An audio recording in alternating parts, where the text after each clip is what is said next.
স্টেশনের নাম হচ্ছে পাদ্রীশিবপুর, আর এটি হচ্ছে বরিশাল জেলার বাকেরগঞ্জ উপজেলার 13 নং পাদ্রীশিবপুর ইউনিয়নের। এই পাশেই রয়েছে সেই পাদ্রীদের একটি গির্জা। আর ইতিহাস থেকে জানা যায় প্রায় 450 থেকে 500 বছর আগে পর্তুগিজরা এই অঞ্চলে এসেছিলেন ধর্মপ্রচার এবং বাণিজ্যের উদ্দেশ্যে। সেখান থেকেই তারা এখানে বসতি গড়ে তোলে। শত শত বছর পরেও তাদের বংশধররা এখানে টিকে আছে। বেশ কয়েকটি পরিবার এই অঞ্চলটিতে রয়েছে এবং এই যে পথটি দেখছেন এখানে সবই তারা খ্রিস্টান সম্প্রদায়। বছরে এখানে বড়দিনে বড় রকমের উৎসব হয়ে থাকে, তাদের ধর্মীয় উৎসব।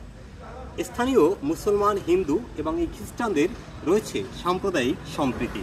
তারা মিলেমিশে সহ অবস্থানে থাকছে শত শত বছর ধরে, যেখানে কোনো দাঙ্গা হাঙ্গামা বা সাম্প্রদায়িক কোনো রকমের দ্বন্দ্ব ছাড়াই তারা জীবনযাপন করছে। এবং এই যে পাদ্রীশিবপুরের যারা খ্রিস্টান সম্প্রদায় রয়েছে তারা অত্যন্ত শান্ত প্রকৃতির মানুষ।